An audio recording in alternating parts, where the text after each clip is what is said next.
Greater focus, productivity, accountability. I don't know of any leader who wouldn't want to get more of this from their team. But the first and perhaps the most important step is to quit looking for these qualities in people. Quit saying, I wish my people were more accountable, and do the work to hardwire focus, productivity, and accountability into how you manage. Hardwire it, you say? Yes. I'll show you how to do it using a simple but powerful tool in today's video. Let's get started. Thanks for tuning in to today's video. And if you like what I do, if you get information that you can use out of my videos, please go ahead and hit that like button below. It really helps me out. And subscribe. So, greater focus, productivity, and accountability. I was approached by a client company. We had to figure out when folks went back home after COVID, the execs were kind of antsy, to be honest, about unsure about how productive their people would be at home. And so we set up a structure, which I then introduced to them last week, actually, at about this time, to help them manage remotely. It's based on a few principles. Principle number one is if we can't see them, that in fact we have to drive the conversation towards outcomes, results, things that we can actually measure, as opposed to tasks or when we used to be able to walk into their office and kind of check on them, see how they're doing. Well, we can't do that now. So outcome-based measurement. Secondly, we need to realize that for many people they're dealing with other issues, distractions while at home. So rather than giving them the 20 or 30 things to do or keep track of, I as a leader need to boil it down to the few essentials. And really the rest of the structure that I'm going to show you right here is based upon those two principles. It's outcome-based, it's going for the few. And I guess it's also based on a few things like we want our conversation. We need to have conversations as part of this management process. So our conversations need to be more pointed and more frequent. So pointed, frequent communication. I guess there is a third principle on which it's based. Anyway, now let me show you the structure. The structure is based on tying together an employee, for each employee, their roles, their rocks, and their expected progress, and using this as a basis for guiding them and for having conversations, accountability conversations. Okay, so let's assume that our employee is Robert Benson. Okay, and we can talk about that ornery cuss because we know something about him. So our employee is Robert Benson. The first thing we need to get clear on are what are Robert's roles. Okay, and by this we mean, why do we have Robert, or whoever you have, who you're thinking of? Why do you have that person in the position that they're in? Fundamentally, what value do they bring to the company by successfully executing which particular roles? And right now, you could look at Robert's roles and say, well, Robert has probably four main jobs, if you will. Job number one is to market. Okay, market EOS and coaching. Those are the two main products that Robert is selling, that our firm is selling, right? Okay, so marketing is one role. Role number two, sales. That is, we have to create some business out of this. But, oh, by the way, back up just a bit. What's the outcome if we do this role well? And that's one of the things you want to define, even up in this category here. If we do this well, what outcomes will we expect to see? Okay, we will have, if Robert is doing his marketing role well, we will see list of qualified prospects. Okay, all right. So moving back, so Robert's second role is in sales, and there it's turning qualified prospects into paying customers. Okay, so the outcome is pretty clear. We will have paying customers.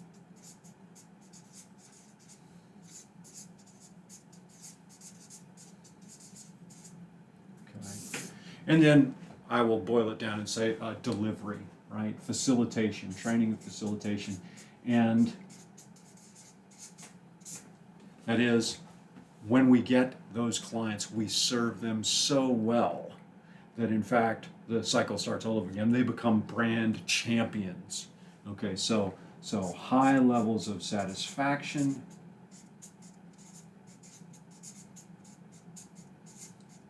and they are now brand champions.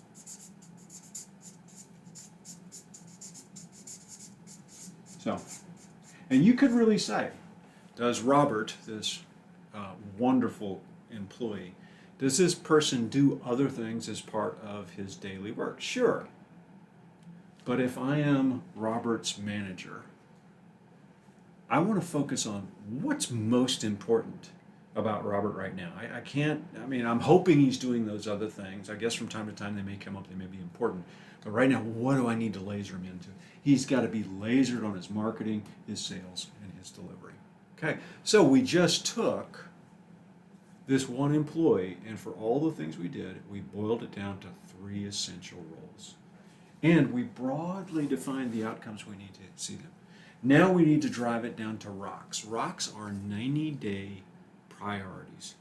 That is, these are the significant accomplishments moving towards satisfaction and fulfillment of their roles that we can expect to see within a quarter. Okay, so for example, marketing. For this, it would be in numbers of videos, like this one that we're producing. This is actually part of Robert's marketing. If you didn't get that already, right? So in a quarter, this is where we can start getting numerical. Okay, we can start saying we need 12 videos. I need 12 vlogs from Robert. Okay, I need a number of newsletters, right? So we publish newsletters, 6 newsletters. That's a newsletter every other week. Okay. What about in Robert's sales role? Well, in Robert's sales role, this is where we start thinking about, well, so what would a significant accomplishment be in sales? For what I'm doing now with EOS, it would be substantive conversations in the form of, it's actually part of the program. It's actually called a 90-minute meeting. I have a quicker version now that needs to be delivered over Zoom, so I have the 30-minute meeting as well. But a way to have a substantive conversation with a client or someone who can refer clients to me. So for this, how many of these substantive conversations do I need? I need to be having 2 a week. All right, so just do the math, right? If we do the math, we say 2 a week times how many weeks? 12. So I need to have 24 of these, we'll just call them convos. Now, of course, to get to that, we'll talk about that in a minute when we get down to expected progress this week. So 24 conversations, and this does need to come down to actual paying clients. So in a quarter, we're spitballing here, but I'm saying for Robert to be successful at all, we need 2 paying clients as a result. That's success in the sales role in 1 quarter. That's his rock. Okay? And then in terms of delivery, what could I say for that?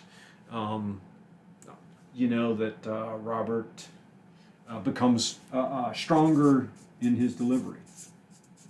Now that's interesting.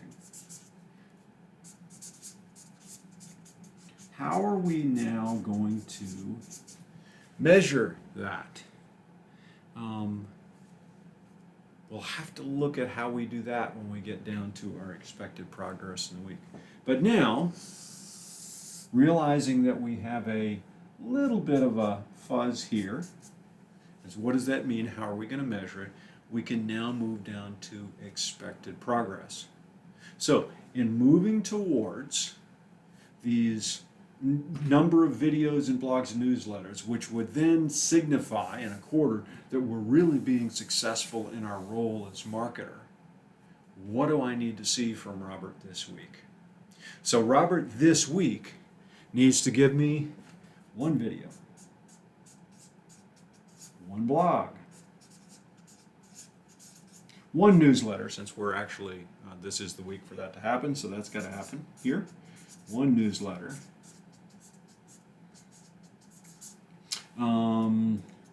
X number of tweets, X number of LinkedIn posts. Okay? That's Robert's work and expected progress to happen this week. Okay? What about in his sales?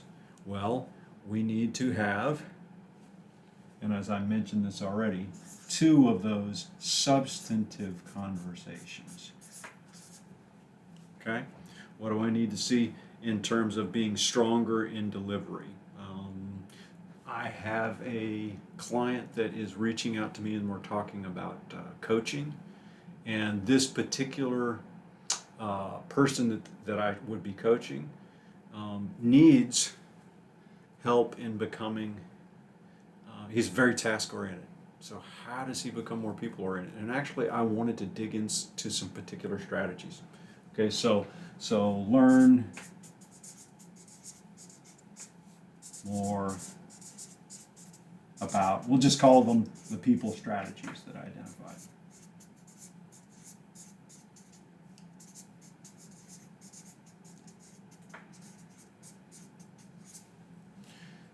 Now, what do we have at this point? We've created a tool on Flipchart that takes Robert and simplifies Robert's roles. Robert, I need you to be good at 3 things, right? As long as you're doing good in your marketing, your sales, and your delivery role, you're working well. And this is what you're moving towards, right? In that marketing role, we need to be seeing qualified prospects coming out of that. We need to have paying customers coming out of your sales role, and we need to have high satisfaction when we get to the delivery point where we're developing brand champions. Okay, so Robert, what does that mean for your rocks? Well, that means if you're going to achieve this, be successful in this marketing role in 90 days, and that's key about the rocks. Oh, side note, where have we seen the 90-day window before? I'll tell you at the end of the video. If you don't already know the answer, then you haven't been watching some of my other videos. Okay, but 90 days. What's the progress we want to see in 90 days? And that's a number of videos, blogs, newsletters. And of course, we just worked through those details. What I'm pointing out is we went from big role, small set, to goals that are kind of midterm in range, to what you're going to work on this week. And we can track it all the way through. So what we know is these make sense in terms of driving us to our larger goals. They're manageable. We can work with them. Okay, that's the first part of the structure that I wanted to share with you. Now, the next part is, how do you have a conversation about that? I relay that along with one other category that we'll need to talk about, and that's the issues and concerns. There's one more piece about this structure that needs to be filled in, and then you need to be able to take this and use this in weekly conversations with your people. I guarantee you, please tune in for part 2 to get the end of this story, but I guarantee you this works.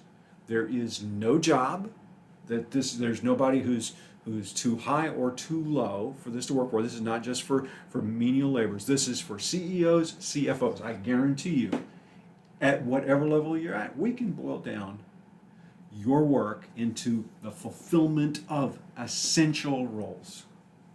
And then we can put some priorities on them. Then we can get to, what should you be working on this week? And therefore we have accountability. You are focused in your performance. Okay, next video, we're going to talk about, so how do you have those accountability conversations?